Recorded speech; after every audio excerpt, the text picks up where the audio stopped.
welcome everyone to another week of the Focus TV. We have Octavia White here, Cardell Dudley Jr., I'm Wilson Tarpe Jr., and this is Season 8, Episode 36. We will get started, as always, with the Washington Mystics, who are in action at this moment. The Mystics started their post-All-Star portion of the schedule. They started that off with the loss to the Sparks, which is the same team that they lost to before the All-Star break. Then they followed that up with an impressive defensive showing in a win over the Storm, where they put a stranglehold on one of the better teams in the league. Then they took a few steps back a few nights later in a double-digit loss to the Phoenix Mercury. Going into tonight's game, they're at 12-13 in the standings, so it's a big opportunity to get back to 500 for the fourth time this year.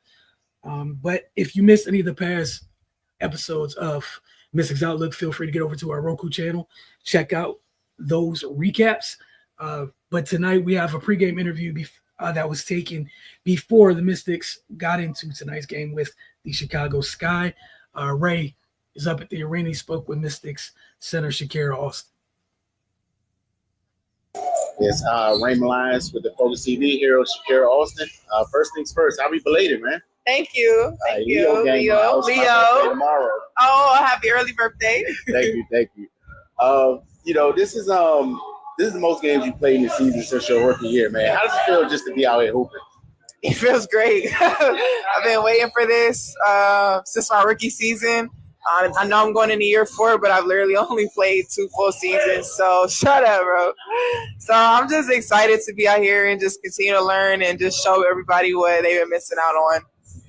What have you learned about yourself through this process? I'm way more resilient than I thought I ever could be. I've been through a lot in my life, but I've been tested the past couple years, and just staying through and trusting God's process has been really big for me. And understanding His timing, no matter how much I work on it, it doesn't mean that's right for me in that moment. But just continue to pursue and know that I have a lot of big things in store for me. And since you've been back, we've seen you kind of expand your game. You've been facing up, throwing some back to the basket stuff in there. And you've been getting the ball off the boards and pushing on the break, man. Just talk about your development and what you've been working on. Yeah, since I came into the league, I always felt like my skill set was a little different than a normal post player. I've just been waiting to figure out how to unleash it in the right way. The organization has finally, allowed me to have the opportunity to be more confident in doing things that I know I can do. But now it's just putting it together and making sure I'm consistent with everything and continue to be a shifty post. That's what I am. And you guys are a young team, but like you said, just as your 4th year, so you kind of got some skin in the game. Just what type of advice have you been giving to the younger players, and how have you guys started to gel over time? Just know that there's going to be different waves of experience through this journey. There's going to be a lot of highs and a lot of lows, but just continue to stay steady and know there's a lot more basketball to be played. Just continue to trust your process and trust your work. You kind of emerge as a vocal leader as well as a demonstrative leader. The game starts to turn when you get a big block and scream on folks. Just talk about your impact on the game. I just always love playing with passion. I hate watching boring games personally. I think it's disrespectful to the game.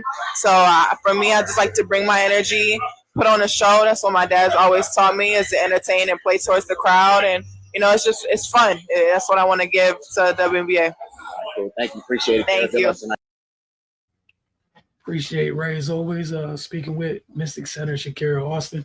Washington at this moment, 3-point game as the first half's kind of winding down. Angel Reese did come back for the Sky. I know she missed the past 2 games. Clearly didn't want to miss an opportunity to play close to home, or at least in the area. And Chicago, I'm sure, is very appreciative of that.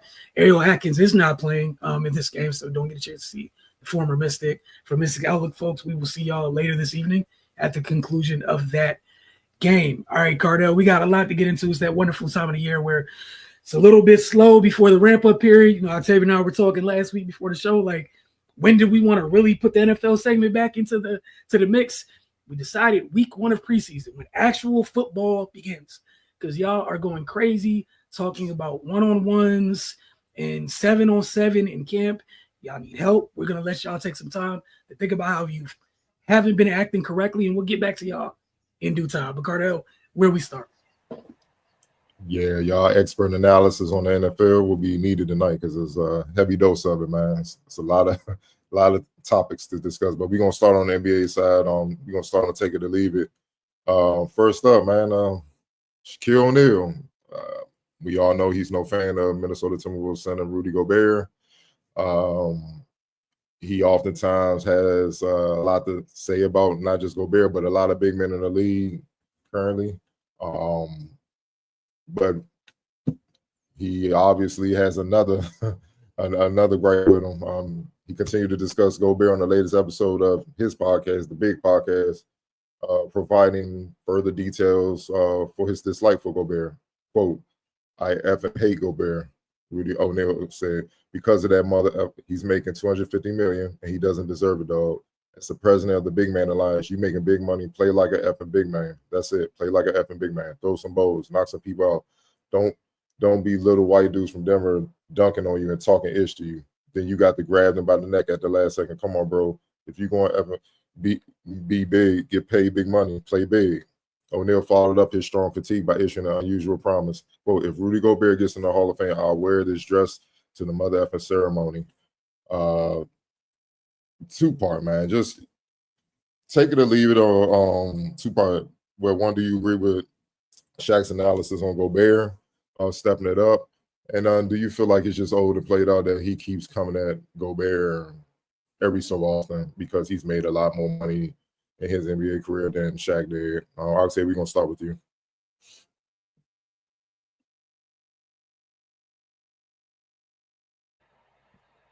My bad. And yeah, that's the reason why I'm gonna leave it, just because it's getting old at this point. Like, I understand, we know what a dominant big man Shaquille O'Neal was, but we know the money is not money in the same way it is now. The math wasn't math and like it needed to be for them back in the day. But you can't knock the man for making his money. I think we all can agree that he's not, the best big man ever to live this earth. I'm sure there are people who have issues with the fact that he's won multiple Defensive Player of the Year awards, because he can be used in certain situations, just not in all situations, as we've seen in many postseasons that he's played in. It's just getting old. Like, I get it. I'm not here to dispute. Shaq is, of course, one of the greatest. We know that. It's just getting old at this point. It's like, I understand it's his podcast. He can talk about whatever he wants in it. I feel you on that. But at some point, you got to let it go. Go on with your life. He has millions and millions, however you want to shake it out to be. He is an important, integral person to the Minnesota Timberwolves, so they say. They're the franchise, and they're the ones that are paying him. And I mean, you can have your opinion. He has his opinion. His opinion is being posted on his podcast. All well and good, but it's definitely getting tired. And I feel like the more and more he harps on it, the more and more he seems like a hater. And I don't think Shaquille O'Neal's a hater. I think he tries to speak the truth and how he tries to feel it at certain times. But it's starting to really like turn my thought process when it comes to him in these situations. It's like, just let it go, dog. Like, it is what it is. There's nothing you can do to change it. And I'm sure Rudy Gobert doesn't care.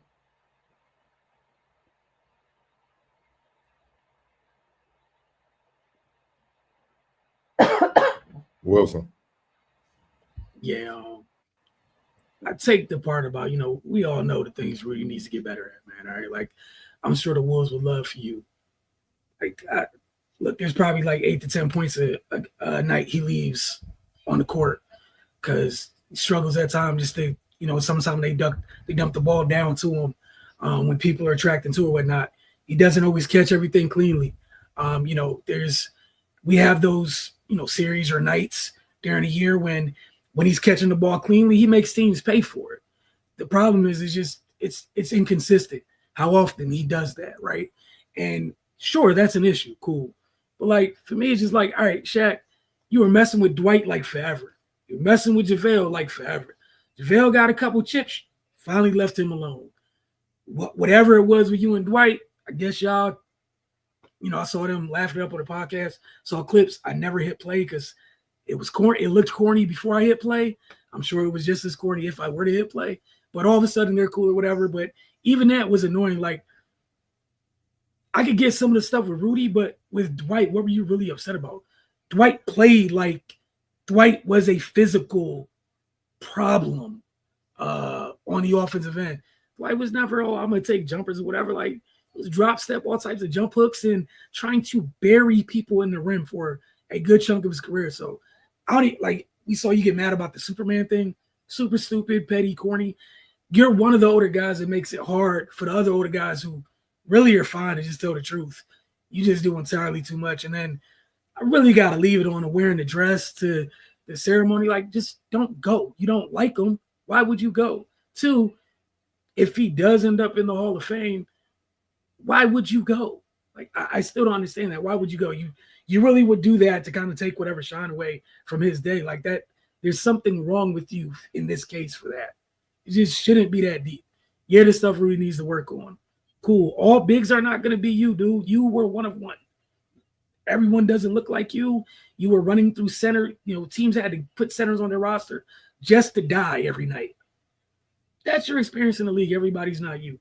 Yeah, there's some things Rudy, I'm sure folks would love Rudy to do better at, but this is just childish and stupid, man.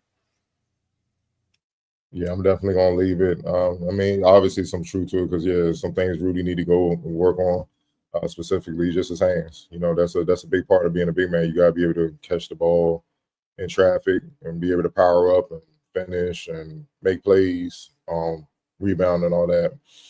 But it's also half hate because he see a guy that he feel like he would have dominated and getting paid more than him, but a lot of players got paid more than your NBA salary because the money's up. It's a different economy. The things up, the things him and along with a lot of other great players when he played and prior to him set to the table for these guys to get paid the money that they're getting paid. When Rudy retires, there's a big man in high school or middle school that's coming up that we're gonna look up 10 years from now. He's gonna be getting paid more than Rudy Gobert. It is what it is. Rudy Gobert is a Hall of Famer because of his defensive exploits. Multiple time defensive player of the year, all defensive teams and all that, rebounder. I think he averages double figures for his career. He's a productive big man, you know what I mean? And the teams he's been on routinely get in the playoffs and they go deep.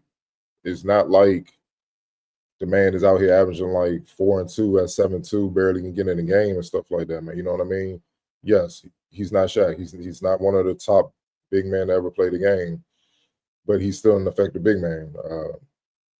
I hate when players get on podcasts, not saying him, I'm talking about players that played against Gobert. I hate when they get on podcasts and all of a sudden get amnesia because they just join in the long line of people being critical. We've seen quite a lot of them duck Rudy when he's nearby. They would dribble the air out the ball, damn near run out the shot clock to avoid him. If he was that easy or that terrible of a player, you just go at him every time and score and get him off the floor. But it's not that simple. You know what I mean? So it's hate, man. And he's making it hard. He's a perfect example in the situation, along with another situation involving Clay, but we won't get into that. We're going to keep it about basketball, where the young guys in the league, youngins, don't respect OGs because of stuff like this. It's no reason. The season ain't even going on for you to even mess with Gobert. Gobert minding his business, man. He ain't doing nothing. He ain't said a word about you. So it's just a safe way. And Shaq over the years have shown to have a little hating. Nah, man, at times a lot of hating is hard, man. Get over it, bro. You acting like the bitter old man, man. And you too great for that. What's done is done. Teams value what he brings to the table. He's getting paid for it. Who cares? Because, yes, you overall were a much better center. No one's going to even debate that. But there were flaws in your game, too. And I remember when he was a young big man and Wilt and Kareem were critical of him. He didn't like that. Now, he could say he manned up and figured out a way to win and do all that. But I remember when he didn't like it at first. You see what I'm saying? So, everybody's method to being a productive player is different. His method was different.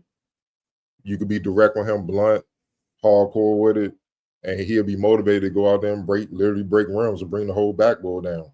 Cool. Every player is not built that way. So if it wasn't hate, he would have put something in his dialogue as far as Rudy can do this to get better. It would be constructive criticism instead of just criticism. And he never brings that. That's how you know it's hate involved, man. So, and it's really just about the money. Just like, Wilson, you brought up the Dwight, it was the Superman moniker and all that crazy stuff, and promotion and all that.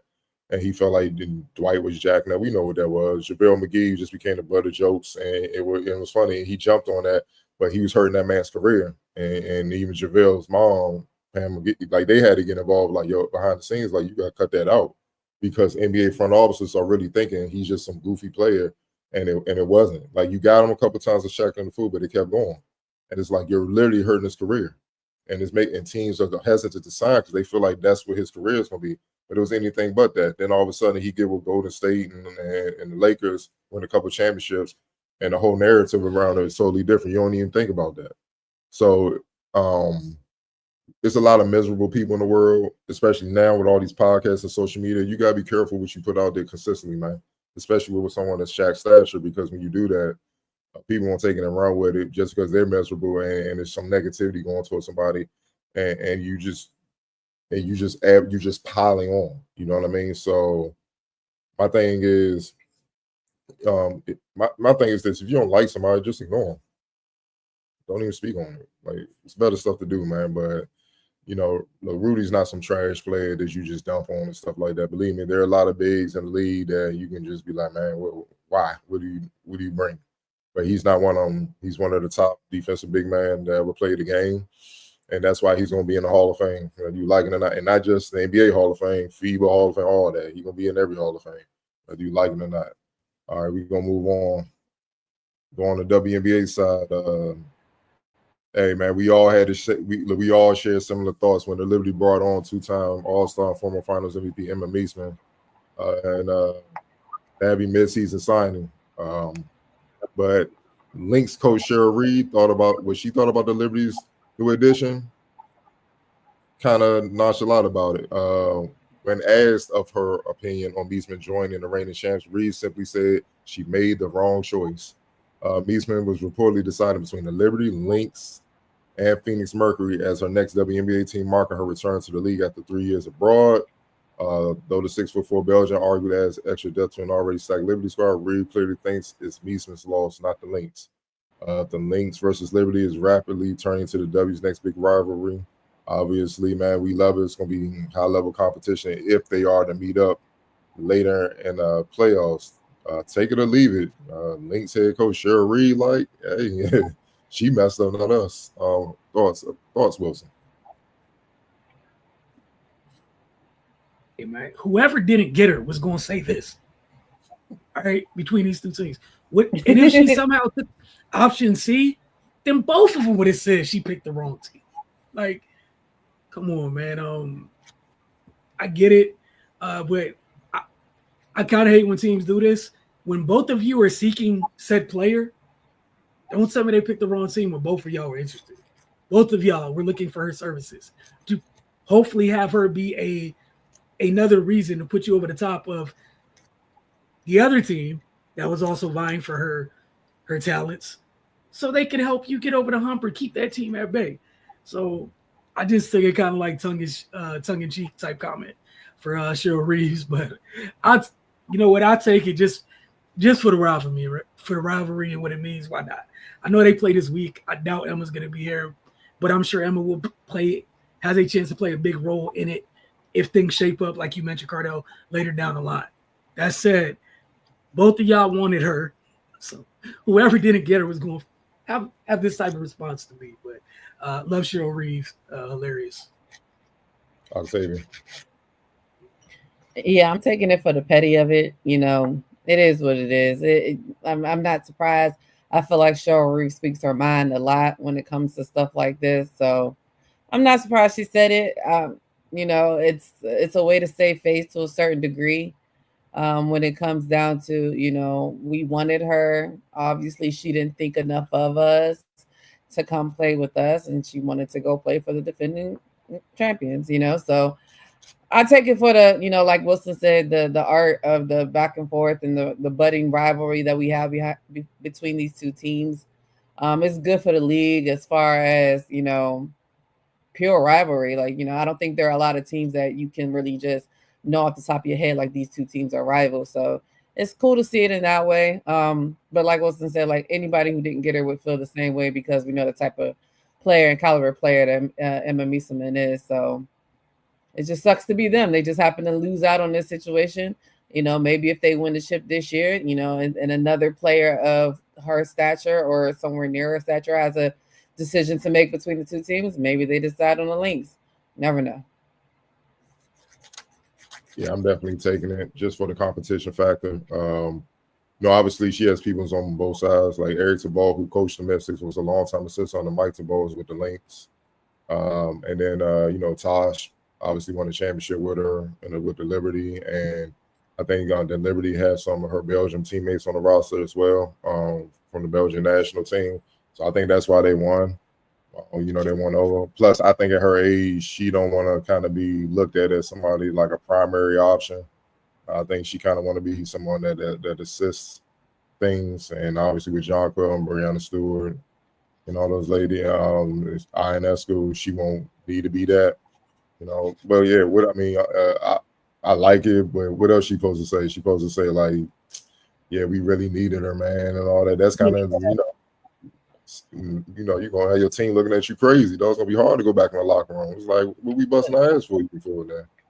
I ain't trying to hear all that, man. So, it is what it is. Look, the beautiful things about these things, it guarantees nothing. And it's just gonna add that much more to it. And then if they do meet and they beat the Liberty, it's gonna be a lot of ish talking in the post game, especially, and not just from Cheryl. That backcourt love to talk. That backcourt love to talk. So no, it's gonna be fun, man. But it's competition. It's all fun and games, man. You know what I mean? Because then if the Liberty win, Emma gonna, hey, I made the right decision, I guess. You know what I'm saying? Like that's just all part of it, man. So as long as it don't get too out of hand, man. But yeah, I mean, she's supposed to back up her team, and that's what she did. So, but I'm looking forward to it. But you gotta play the games because they got other teams they gotta get through to possibly meet up again. Teams are ramping up as we can all see. NFL side, it's safe to say 2024 didn't go the way new Commanders wide receiver Deebo Samuels. For fans of Deebo Samuels' division, although he started 15 games for the 49ers, he finished the season with just 670 receiving yards, 136 rushing yards, and 4 total touchdowns. A modest haul, but less than his 892 receiving yards, 225 rushing yards, and 12 touchdowns from the year prior. Look, from the outside, man, it felt like some of it was effort related. Or by the wideouts on estimation, his reduced production had to do with him not getting the ball, but he was also dealing with a bout of pneumonia for which he was hospitalized at one point. So it's not like, he was healthy for a chunk of last season as well. Quote, I was sleeping one night, woke up at probably like 2-3 in the morning, couldn't stop coughing, but I never had pneumonia and never knew what it was. Samuels told reporters, I wake up in the morning, get ready for the game. I call my IV lady to come do some breathing treatment, get an IV, because I just thought I was like dehydrated, just needed some sugar or something along those lines. Cool. And going out there to pregame warmer, I just couldn't breathe, literally couldn't breathe, couldn't move. So I went in the training room, got another IV. I just thought something was just wrong. And then probably 4 or 5 plays in the game, I feel like if I would have won another play, I probably would have crashed. So I was just like, hey, coach, something isn't right. We got to see what's going on. And I go to the hospital and my whole chest is like flamed up. So I was in the hospital probably like 3-4 days and got out. And me, the competitor I am, I just put myself in a position to be in the best shape possible and just go out there and want to contribute to the team winning this season. Now I'm preparing for a fresh start in Washington following an off-season trade. Samuel was assuring fans he still got a lot left to give. Quote, yeah, I still got a lot in the tank. If he feels like he has something to prove with this new team, like I just said, I just go out here and get better every day. Whatever position they put me at, to go out here and make plays, I'm going to do the best of my ability. Xavier, do you see Deebo getting back to his Pro Bowl form this season with the Commanders? Obviously, I know you don't want to see that against your Eagles, but I'm trying to give him the benefit of the doubt because it is Deebo, and we've seen the caliber player he's been over the past couple of years. this is gonna sound real petty when I say it, but I mean, most of the times we have pneumonia, you lose a lot of weight, but I don't really know what happened. But neither here nor there. I can't completely count him out because of the type of caliber player that he is, but he's literally doing a show me year. Like, you got to show me at this point. And I hate to say that for him because, like I said, we've seen him do it, but I want to see it now because there was so much of a down, situation last year. We know that they, had a lot of injuries, which would have given him a lot of opportunities, but he wasn't really able to step up to that situation, whether it be, weight, whether it be pneumonia, whether it be decline, whatever you want to call it. He's in a perfect position where he's not, as long as the Commanders re-sign Terry McLaurin, where he's not the guy. We know that Zach Ertz is also one of Jaden McDaniels' favorite receivers. So he's not the one he can really kind of just fit in where he needs to.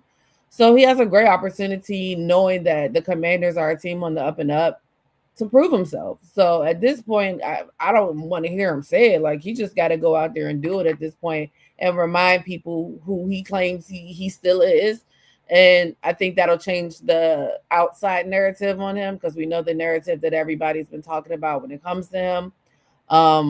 It's going to be a different situation if for whatever reason, even though I don't think this is going to happen, but if for whatever reason the Commanders just cannot re-sign Terry McLaurin, which I think is crazy, I don't think it's going to happen. But you never know in the National Football League at this point.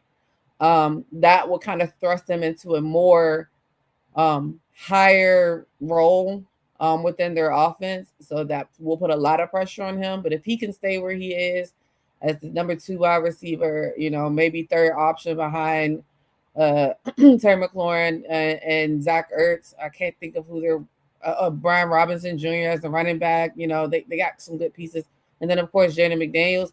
He should be all right. But at this point, he got to really just go out there and show it. Show everybody that in his mind last year was a fluke. Because a lot of people are looking at it as the decline for him, when it sounds like he's just looking at it as one bad year and is ready to get back to the type of caliber player we've seen him in the past. Wilson, I know you got a lot to say about this. Oh, I really don't, bro. Let me tell you a wonderful story about this thing called Odd Year Debo. All this talk is irrelevant. Odd year, he cooks. Even year, usually there's a whole bunch of random stuff happens and he's not him. Look, real quick, I'll run through what's happened in his career. 2019, it was a rookie, right? Went to Super Bowl that year, whatever. 802 yards, receiving 159, rushing 961 yards from scrimmage, right? Cool. I think it was 6 touchdowns that year.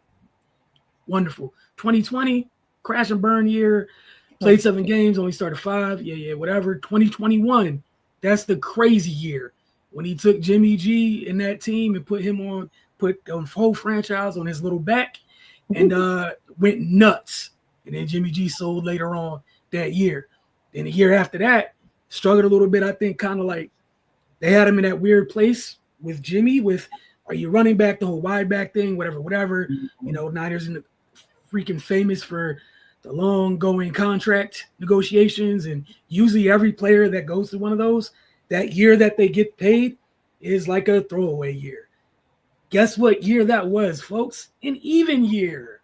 2023. Debo bounces back. He's Debo again. 15 games he played in, started off 15 games, 892 yards receiving, damn near 15 yards a catch. He goes and has 1,107. I'm sorry. In 2021, that crazy All-Pro year, 1,770 yards from scrimmage, 14 touchdowns. In 2023, 1,117 yards from scrimmage, 12 touchdowns. Then we go to last year, even number year. All the crap that happened last year in the Bay, I think most of it was, I don't think a lot of it was on him, but Debo's one of those guys where I liken him to like Zion, one of those like freakish athletes in a unique shape build where if they're a little off with their weight, it throws everything out the window. And they have to be really, really like really on top of it to stay in that space where they can be freakishly explosive, strong as a tank, and still be durable. He had an issue where like hamstrings because he's so explosive. When his weight's just a little bit off, hammies. And we all know, the type of explosive player he is, how powerful he is. But man, all that stuff aside, it's an odd year. I expect him to be fully fine. If I was Terry McLaurin, I know him and his agent trying to get big money. I think y'all are doing too much. In that offense right now, I think the worst thing in the world for you, knowing that you didn't have a contract in place, was Debo coming over here because he's fighting for his last big contract too. And this is one of the things, and I hope people don't take this crazily. Debo's going from one system to another system. These are two totally different systems. Also, not to knock what the Commanders have on offense. He's not fourth or fifth option. It's not McCaffrey, Brandon, Jawan. All that crap is not in place over there. Also, the quarterbacks are different. The way that Brock wins is a little bit different than the way Jaden wins. They're both really good processors, but Jaden is good processor, great processor with the high-end tools, right? He in a flash could roll right and launch that thing 90, 80, 70, what have you. That has defenses play you different. For somebody like Debo who's not that great against man-to-man, because of Jaden Daniels, you shouldn't have the issues he had in Sanford at times, which is last year when Brandon went down, life sucked for them. Mm-hmm. That was the man beater. Jawan did okay at times, but Brandon going down hurt. And really, their offense was still top 10. Debo was fine. Just in that offense, once they got Christian McCaffrey, what Debo meant to that offense decreased a little bit because of you had similar people doing similar things. There's nothing like Debo in Washington. He's going to be fine. He stays healthy. He's going to go nuts. And no disrespect to that division, he hasn't been tackled by anybody in that division since he's been in the league on a regular basis. He should have a great, wonderful time with the linebackers and DBs in the NFC East. So I expect a big year if he stays healthy, literally just because it's 2025. It's an odd year, man. Odd year Debo's a thing. And he's also playing with a very special quarterback, so that can really open things up for him. So all he got to do is do his part and should open things up, man. But, yeah, we're going to move on. Stay in the NFL side of things. The Cleveland Browns have a feisty quarterback competition on their hands with as many as 4 different signal callers vying for starting duties this fall. Of the mixed group, rookie Shedeur Sanders has attracted the lion's share of the spotlight due to his stunning draft slide back in May when he wasn't selected into the 5th round by the Browns. Sanders, who's the second quarterback taken by Cleveland behind Dylan Gabriel, who has seemingly done his best to leave his drama-filled draft story in the past and focus on his development this offseason. Yet, Browns owner Jimmy Haslam oddly brought up the 2025 draft months later during Tuesday training camp media session. Haslam stressed that GM Andrew Berry made the call to draft Sanders and seemed to suggest that he himself had not been in favor of the Sanders pick. Quote, "If you had told me Friday night driving home, y'all going to pick Shedeur, I would have said that's not happening," Haslam said. But we had a conversation early Saturday morning, and then we had a conversation later that day. I think we had the right people involved in the conversation. At the end of the day, that's Andrew Berry's call. Andrew made the call to pick Shedeur. Oh, man. Just Wilson, we're going to start with you, man. Your thoughts on the owner, man. Just throwing another log on a flame that was slowly dying down, man. Hey, man, this is how I know he's actually the answer for the Browns, because they never know what's good for them. Dude, do you just understand what you just did? If he works out, you don't get to take credit for any of it. Any of it. This meant they did this in spite of you and regardless of your wishes, and it might have helped your franchise. Y'all gave Deshaun Watson all that money or whatever, but again, all that nonsense aside, like, I know going into the draft, one of the things I was concerned with him, I didn't care about all the noise really, was he's one of the better quarterbacks in that class. Cool. All that other stuff is whatever. My biggest thing was that I wanted him to end up in a good system. And I thought the type of system that would work best with him, would work best for him, was one of those McVay Shanahan type offshoots, somebody in those trees. There's a bunch of timing, the ball comes out quick, he can play on time, it'll be fine. It's something where when we saw him do that in college, it looked really good. The times when it wasn't like that, it was a struggle. Colorado had some other issues going on, but that's hilarious to me. That is just so Cleveland Brownish, dude. Like, y'all just finished almost fumbling Myles Garrett, and then you want to turn around and do this. Mind you, almost every veteran on your freaking team has already gravitated to this kid. Even if you didn't agree with it, find a way to say no comment. But to jump all the way out here, because this means, brother. If this works out for y'all, you were the idiot who didn't want it. This is what this means. This is what you did. You were the idiot that didn't want it.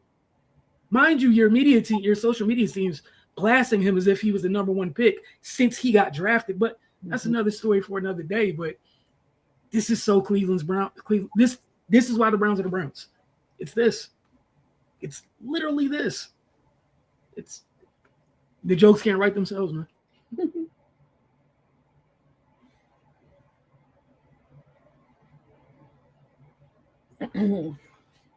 I'll tell you. Yeah. I think a lot of these owners just need to learn the art of silence. A lot of things I feel like they say don't need to be said. It doesn't make you look any better or worse to a certain degree, but it doesn't make you look any better. We already know there is, for lack of a better term, controversy around the fact that they have 4 potentials, I guess you call them starters, coming up in their quarterback room right now, especially with Kenny Pickett being out with a hamstring injury. So he'll be out for a week or so. This definitely gives Shedeur Sanders a better opportunity to try to solidify if he's going to be able to get into the starting lineup. And we know how essential it is for pretty much all of them, especially Shedeur and Gabriel, knowing that if it doesn't go that well this year for the Browns in the quarterback room, they'll probably be in the market for another quarterback and a quarterback-rich draft next year. But I just feel like the owner says things that don't need to be said out loud. Like you can have your own internal feelings about however it is. I mean, again, like you guys said, the draft was 4 months ago at this point. We're basically in August and it was in April. Like 4 months ago, like why are we still bringing this up? He's here outside of some speeding tickets. He's kept his nose clean. He's out there trying to do, what he needs to do. I feel like in the interviews that I've seen Shedeur talking, he says all the right things. He's doing all the right things. Just get that man a chance. Like y'all drafted him. It's over and done with. I don't understand the point of dwelling back on the fact of, we would have never picked him. But we had a conversation like, well, damn, we know you would have never picked him because y'all didn't pick him to the 5th round. Like you had ample opportunities to pick him before that. And you didn't. So obviously we knew that there was some type of strife between you, your GM, and whoever else is in your circle when it comes down to draft day. So we knew that there was something. We didn't need you to say it. We're smart enough to make, draw an inference and use our context clues when it comes down to it. It just seems like another, just dig at the kid where, he's doing everything he can to try his best to make it in a league that's really hard to make it in, so especially for me, like I'll be the first person to tell you I'm not a huge Shedeur like aficionado, super fan or anything, but I do hope the kid gets a good shape, and gets a good opportunity to at least show them what he can do. And it seems like that's what he's trying to do. And now he has even more, like I said, even more opportunity knowing that Kenny Pickett is going to be out. Because if you look at it, it's really now with Kenny Pickett being out, a 2-man race because they know what they got in Joe Flacco. We know Deshaun Watson not doing nothing. So we know that, even though there's been reports that he's been working out really hard on the sideline, we know it's going to be between these two, and they're going to have to play well beyond training camp. They're going to have to play well into the season, knowing the draft prospects that they have for next year. So I just wish the owners would, be owners, stay away from the cameras, unless you're doing some very high up pointed interview with somebody, a docu-series or something. But yeah, I don't understand the point of it. But again, Mike Wilson said it's the Browns. We know they've been a nut to winning pretty much my whole life. So Yeah, I had to dig up some. Well, he didn't play football. His father did, played at Tennessee. Haslam was a Tennessee graduate. He's a successful businessman, obviously. Owns the Browns, has a stake in the Bucks, owns the soccer team as well. Has a number of major businesses that he owns and so whatnot. Sometimes I think owners can be tone deaf because, like I said, they're coming into the sports world with a business mindset, of being blunt and straightforward and all that. And in a business mindset, don't eat, like say if we are in a meeting, if I say something blunt about Octavia Wilson, it's staying within the confines of this boardroom of this meeting. When you do it in a press conference, it's literally because it's an NFL, it's reaching around the world. So now that's another major distraction for not just your team, but the individual player that you just drafted. Sometimes as a reporter, I wish they would have asked the follow-up question, well, why would he have been a prospect that you weren't looking to draft? Like, what was wrong with him? And see, that would tell the tale of, is it BS or is it just some stuff he heard, or is it how they were carrying things, the showy stuff that they were carrying throughout their time in Colorado, the stuff that they were saying, Deion was saying, I'm not going to let him go to certain places and stuff that turned a lot of these owners off, which I thought was a mistake on my, because I'm like, you got to understand the game you're playing. You're not going to strong arm billionaires and this is my shit. Like, let's just call it what I own this. You're not going to strong arm me to do nothing I don't or do want to do with something that I own. So just those comments, I'm sure, turned a lot of those guys off. But again, that was Deion's comments. That wasn't Shadour's. And Shadour's has gone out his way the entire time since he's been drafted to come in with humility and just work. So it was no need to even come with these comments. Judge him off what you're seeing now, because a lot of things can be made about people. Hell, some people come in to the NFL and they're the all-American guy. Like, oh man, great character. You come in, man, this motherfucker asshole. You a total asshole. Like, get him up out of here. So you got to judge them based off their talent first. But that's what the intel scouting is for. You're supposed to get in there and see what's going on as far as character and really follow all that, because that's the telltale. That's the separation right there. Because look, man, in the draft, talent's separated by just that much, but the character can make that gap even wider. You know what I mean? So I just don't understand it. Give a kid a chance to show what he can do, but I will give the owner credit on this. He didn't make the mistake a lot of owners make. He let the football people make the decision. He didn't overrule them. A lot of owners would have stepped in. I just don't want the kid. I don't want the kid. And then you're answering questions about, why you didn't draft Randy Moss. Why didn't you draft Lamar Jackson, John Elway? Why didn't you draft Justin Jefferson? Yeah. I'm still pissed about. We got a nice little young quarterback. We cool, but I'm still pissed about. I'm just throwing little things out there. I'm having fun. We didn't draft Justin Jefferson. Hey man, come on, man. So Jalen Rager. We're in a time where a lot of people are successful in one lane and they think they could translate to other lanes because they're successful in the other lane. No, you jump in this other lane, you got to start at the bottom and build yourself right back up like you did in the other lane, right? Sports is definitely one of those areas where you got to put in work to know what's going on. Yes, you cut the checks, no doubt, but you hire these football people to do certain things. Let them build a football team, and then you go from there. And you just show up in the booth, in the suite, and cheer on, and then hopefully y'all start winning some games and y'all be competitive. That's it, man. It was just totally unnecessary. To me, it was just sending another little jab at Shedeur and the Sanders family for no reason. And like he been holding on to that, he just had to get it off his chest type of deal, man. It's just totally unnecessary, man. But here's the thing, Shedeur, let's say he get his chance, he get the starting job sometime, and he go out there and ball and all that.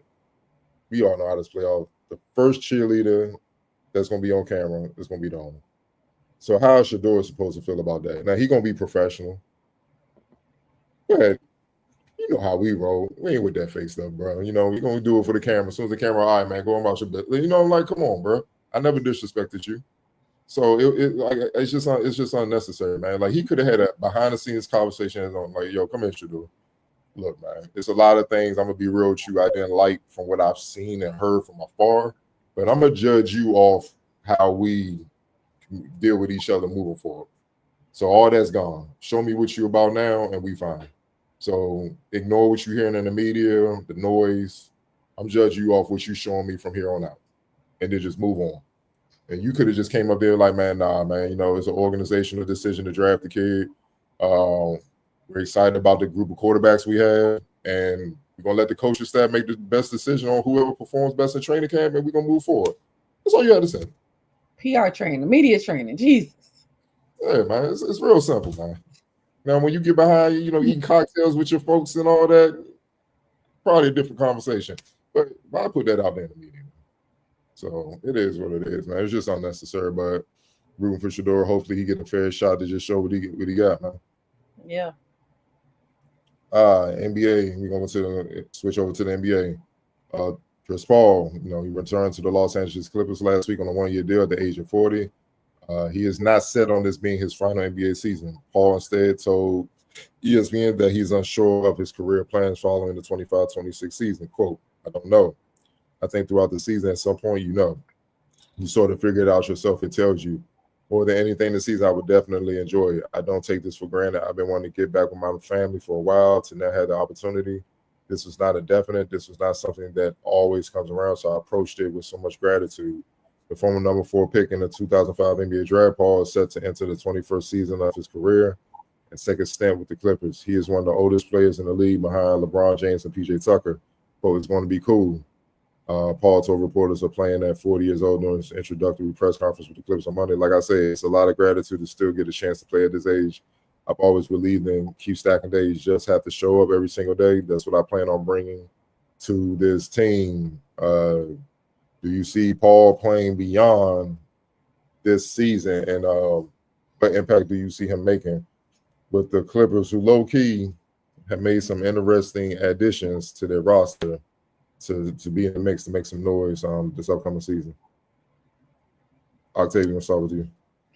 Yeah, selfishly, I mean, we know Chris Paul is, you know, the point guard when it comes down to playing in the league. You know, he's one of the best to ever do it. So selfishly, I would, you know, you want to see him play as long as he can. But realistically, I think this is the end for him. I think this is going to be his final season. I mean, barring anything crazy, I would assume. I'm hopeful that he stays healthy, you know, to get through this season as well. And I think, like you said, the Clippers have made some interesting moves. You know, they got Brad Beal, they got James, somebody else went over there, I can't think, but they've made a couple of different moves. So I think he's going to play, you know, the role that he's been playing a lot recently in his last couple of years. He's going to be that wily vet. You know, I think there was already a little bit of chatter on the, you know, once he decided to get signed that, you know, he's coming off the bench behind James Harden to that degree. You know, it is what it is. But I think he's always going to bring a level-headedness to them that they probably have been missing. You know, they still got Kawhi. You know, they got a good opportunity. You know, they didn't do terrible last year in the playoffs. You know, they were just missing a couple of key pieces and, you know, really that dog mentality down the stretch of it. So I'm happy for him because, you know, majority of his, I mean, he was there for 6 years. And I believe they, you know, a good bulk of his career was there, and he did a lot of his, for lack of a term, damage in the league in a Clippers uniform. And it's crazy to think he, you know, a lot of people thought he was going to be in a Lakers uniform, and we never got that. So he happened to be, you know, with the Clippers, and he had a great career with them. So I know his family is a big important part to him, and his family has really been home based in LA. So it's good for him in that aspect. And then I also think his son is getting to the age where he's going to want to be more involved. I know Cardell went to EYBL not that long ago for Peace Jam. To see him on the bench coaching like as frequently as he does. Like I look forward to that aspect of him as well in his coming years. But yeah, I think it'll be, his final season, but I think he'll be that vet that can give them some knowledge off the bench or, play sparingly. But it's nice to see him go back to the Clippers. First off, John Collins and Forgot about him. John Collins and Brooke Lopez are the additions. That's what it was, Brooke Lopez. I was like, it was somebody else kind of big-ish name. Yeah. And also look out for their rookie center. I don't know how much burn he's going to get, but he's super talented. Yannick Niederhausen out of Penn State. Super athletic, big. He killed. He got an invite to the G League camp, elite camp. Killed at the combine. He with the Clippers, man, but he got a lot of talent with him. And speaking of Pijan, when you brought up his son, I remember his son was a little kid like 10 years ago, and Chris Paul was making him sweep the floor in between games. They like keep him humble. Like when CP3 played, hey yo, go out there and sweep the floor, man. Make sure the floor ain't sweaty. Like put him to work like that when he was a little kid, man. But like time just flies, man. But I still think he should be older than what he is. Like that's how long I feel like I've seen his son around. Like I feel like he should be like his 20s by now or something. But man, like yeah, man. But look, Chris Paul, one of the greatest point guards ever play. I think for the way this team is built, he will have a significant impact because it's not about him putting up stats. Sure. Controlling the game, finding other guys, and just making the right reads to put them in the best position to win the game. That's it. And win playoff series. That's it. The thing that I believe will kind of retire him, I'm just looking at his numbers. Obviously, it was career lows for the most part last season, but obviously he's playing through Wemby. You had De'Aaron Fox and Castle, rookie of the year, so they were the options, and he was just playing his role just as a true point. But he also, his defensive rating last year was a 118. That's the lowest of his career, and it's been steadily declining over the last few years, man. And that's the telltale for real. Before the offensive output, kind of goes down, it's the defensive output. Because if you can't guard, and the older you get, you got to go play it. Like, because you ain't gonna get no better with that. It ain't like you're gonna get younger. Sure. He averaged 8, still 7 assists, which is still great at 39.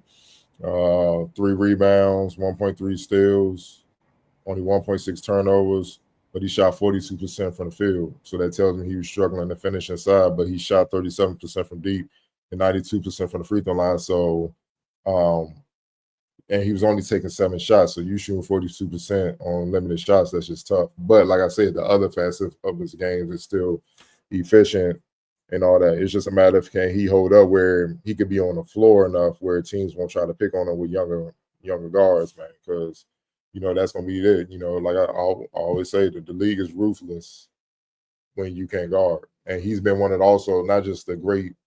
When I say great floor generals, I'm talking about all aspects. He could also strap up. Like I seen him at 6 feet get on power forwards and make them work and get stops like in playoff games and stuff. So. He's definitely a dog on that end, but father time is father time, man.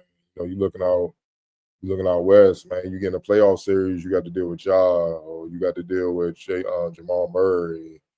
Luka gets you slimmed down. Luka gets you. You know what I'm saying? That's just tough. You know what I mean? It's gonna be tough to keep him on Shea. I mean, come on. Ant. Young fella Rob, he getting in the game. You see what I'm saying? Or your young boys you help groom, Castle. Dylan Harper, young boys coming in like I'm ready to eat now, dog. Respect to y'all, but Steph, still there. You gotta look at all that, man. The Houston Rockets, what they doing. So, even on the other end, they put Amen Thompson on you. Can you still lead with that hound on you? You see what I'm saying? And or OKC, they send the Wolves at you, Dort, Caruso. It's tough. That's why I like his answer. He said, we'll see you during the season because that's when you really know. You know what I mean? That's when he going to know. It's like, hold on, man.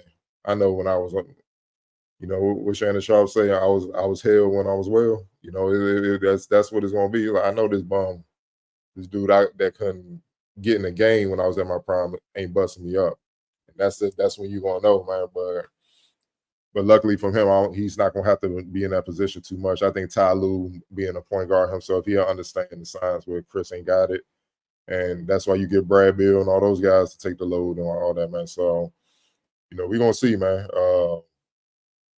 They got an interesting roster where if they can stay healthy in jail, they could be one of them annoying super veteran teams. And that's dangerous with these young boys trying to figure it out getting in the playoffs because they know what to do. It's just a matter of their bodies will respond to what they know what to do. The young boys don't know what to do. They just got the talent to get it done, and that's going to be the clash to see who can rise to the occasion, with what they're lacking, man. So to overcome what they're lacking. So we're going to see. But, yeah, I'm 50-50 right now, based off the season, he came off of it. He can possibly do another year. And I think it's remarkable he's still playing at 40, even though we saw John Stockton do it, back in the day. It's still remarkable, that he did it, man. He's still doing it because 6-foot point guards, they usually about to hit him 34, 35, man. But he in 40 about to play. So that just a testament to how professional he is, keeping his body right, staying in the lab all these years and, doing what needs to be done. Last question before we get out of here, man. Got to pick a good one. Man, yeah, man. You're going to go on and stay on the NBA side. Los Angeles Lakers point guard Luka Doncic stunned the basketball world this week by unveiling an impressive new body transformation as part of the latest men's health cover story. The 26-year-old often scrutinized for his weight and conditioning despite his monumental success on the court. Credited an intense diet and a revamped training program for the changes he's been able to make.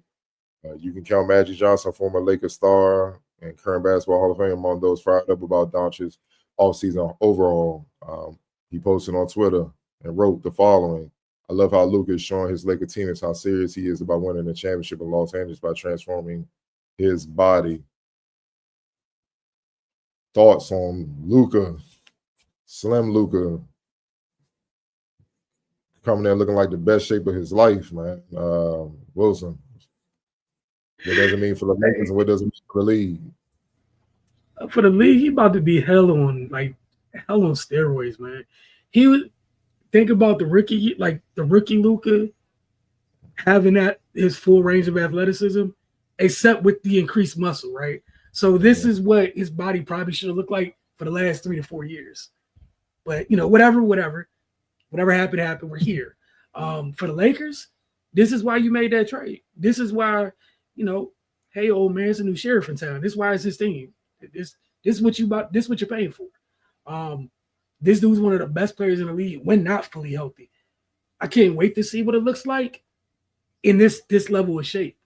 But for the Lakers, I mean, it definitely, to me, it gives them more of a fighting chance. I don't really like some of the stuff on the roster still, compared to with some of the other, you were just talking about the Clippers, Cardell.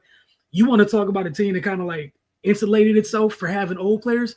How about if you have enough old players that all of them you just hope everyone's back or whatever it is doesn't mess up at the same time, but there's enough of them to get you through the season. Also, you got the cyborg over there that you're gonna keep plugged in for the first portion of the year. Then you take him out as wreck later in the year. But for the Lakers, because of the Clippers, because of Houston, because of the reigning champs, because of the Timberwolves, you need your best player to be this, to give yourself a chance out west, because it's nasty out there.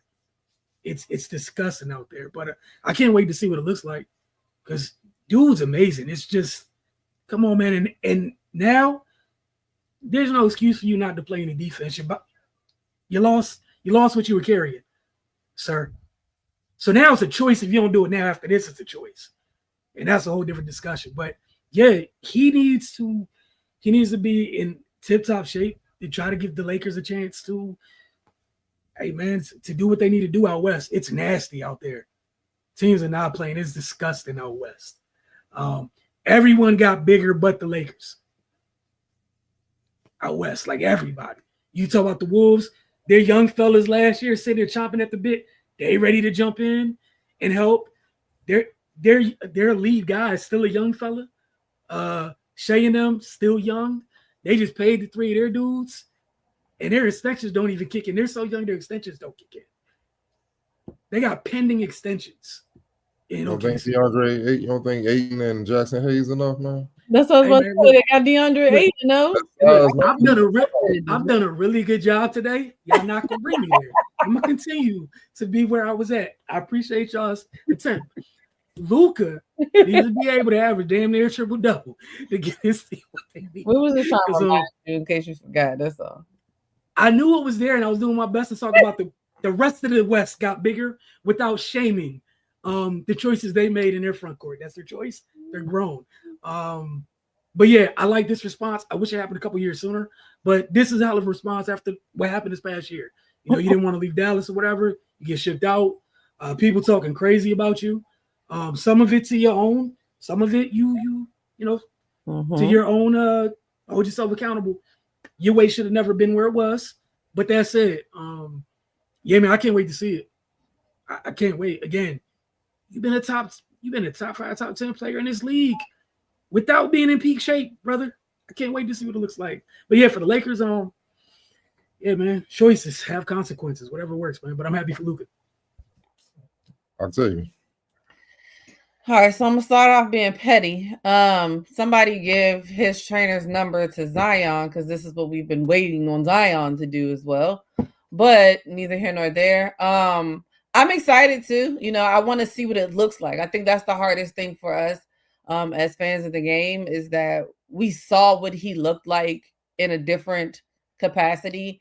To see him now do what a lot of people have been calling on him to do for the last however many years it is, and to see him doing it and to see the results look the way that they look. I want to see how it actually pans out in the flow of an entire season. Does it help him not have as many soft tissue injuries? Does it, like Wilson also stated, does it also show that you should really be able to move your puppies a little bit more and be able to play a little bit of defense? Because I feel like towards the end of the season, I feel like he gave more of an effort. Now, that's very slim when it comes to Luka, but I feel like he tried to a certain degree. So now that you have a little less that you got to carry around, does your effort become a little bit greater? Is it the gauze of being a LA Laker that, you know, the light bulb switched on in your head? Is it from being around, you know, they like to say, you know, him being around LeBron is going to change his mindset. Did that really happen? All of these things that I want to see actually pan out to what is it going to look like on the floor. Like Wilson also said, you know, I don't know how much I expect from the Lakers as a whole. But I feel like as well, if they're going to have any type of chance, they're going to need him at 100% tip-top shape, knowing that you're going to have a 41-year-old LeBron James who has been solidly knocking out, you know, Father Time every now and then, but you never know when he's going to throw a haymaker and come get this man. So, you know, you got to have something, you know, kind of up your sleeve in this situation. So kudos to him, proud of him, because, you know, it's hard to get a lot of that scrutiny in, you know, in this day and age. You know, literally there are cameras everywhere you go. There's social media aspect of it. So for him to be able to like hunker down and really get this done, happy for him. I think they said he's gluten-free now, so maybe that helped him. I don't know. I don't even know what gluten is, to be fair. But he's free of it, and maybe that's been helping him in this situation. But yeah, I mean, I'm just excited to see it. You know, I'm not a Lakers fan. I've never liked the Lakers, to be fair, but I'm very, you know, pro individual players, and, you know, if they can, you know, do what they need to do, you know, kudos to him, because we all know he lost a lot of money in this trade. So I'm sure, you know, this is like the beginning of a, you know, I guess this is like revenge body, like when your boyfriend breaks up with you and you go and get a revenge body, and here he is. So I guess we'll see how it all pans out, because he was like, wait till I see my ex next year. Yeah,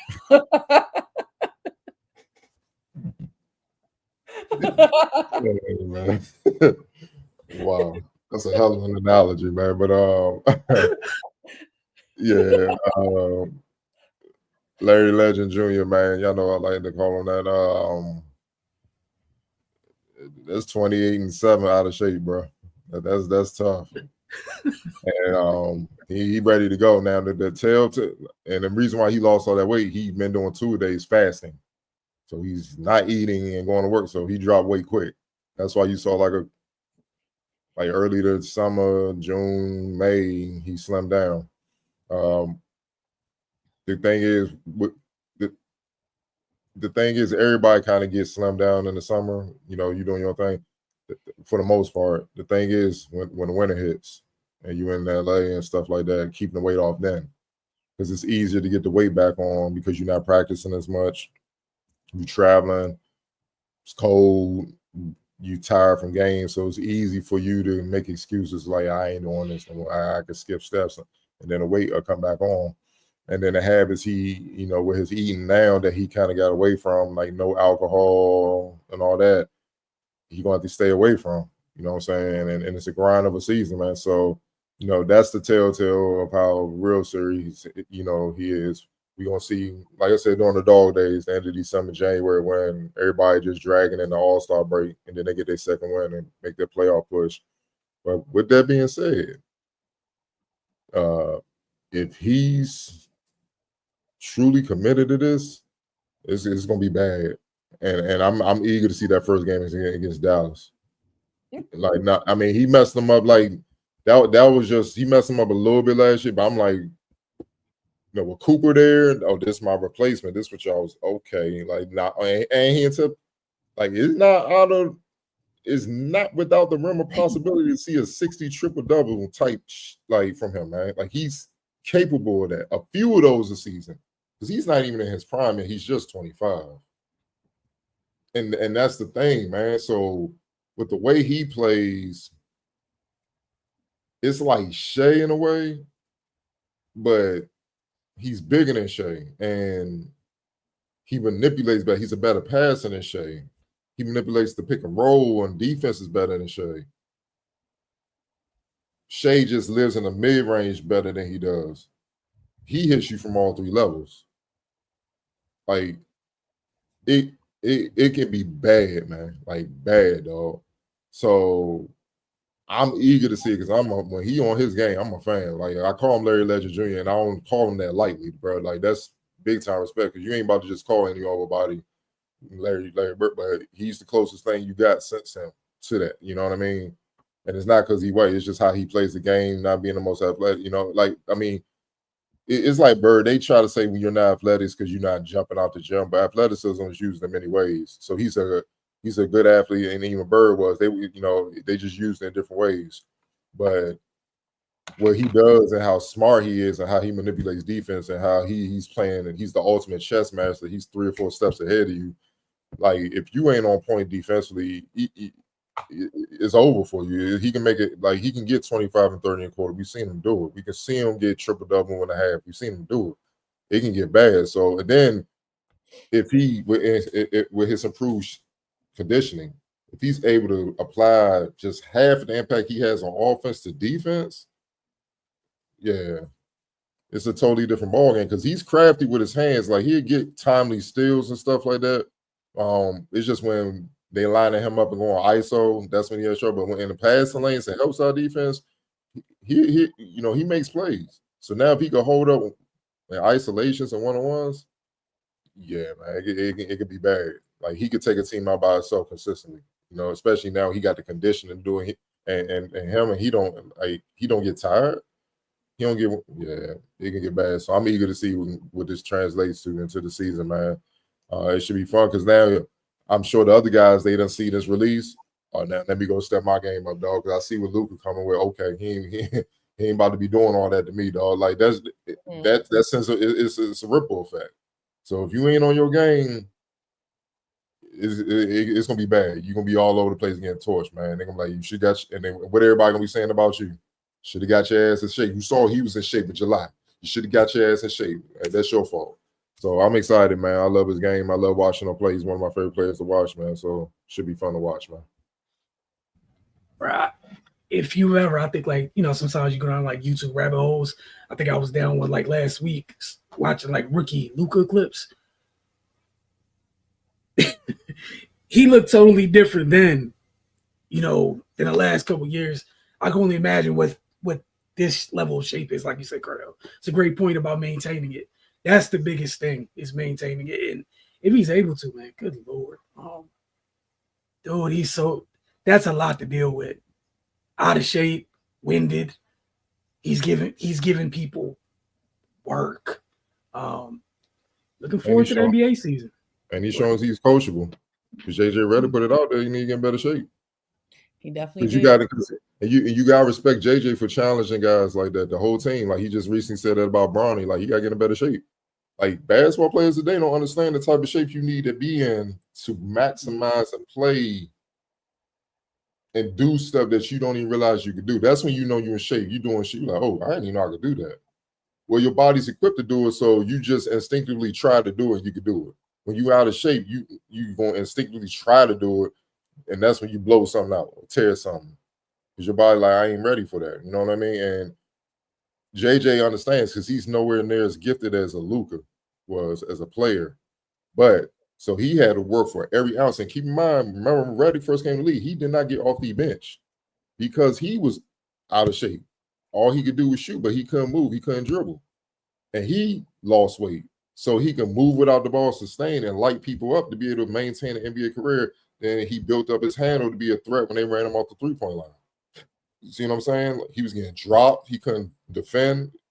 And then he even got better as a defense player where he could at least be solid on that end. That's what extended him as a pro. So he's looking at it from his point of view like, dude, if you apply what I had to apply with what your natural gifts are, come on, man. It's nobody in the league. You should be out here trying to get an MVP. So you should be in the MVP mix, but why aren't you? So as a coach, he's just challenging him, and I respect that, man, because basketball players, I don't know what it is with basketball players today, man. Just because you play pickup, that ain't tip-top shape, bro. That ain't it, man. Like, you got to put that real construction work in. You got to get in the gym, hit the weights, plyos, agility, pool, change your diet. You got to be committed. It's a lifestyle, and it can't stop. And that's how, LeBron, certain things I don't like about him, but he's one of the greatest ever do it, but I always give him props on that. He had it figured out in high school about making sure he was in tip-top shape.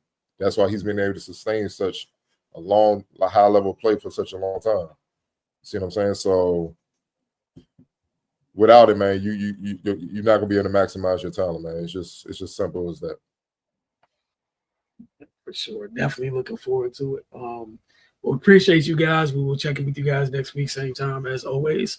Don't forget to get over to our Roku channel. If you got a Roku television device, just type in a Focus TV in the search box, double tap OK to add the channel.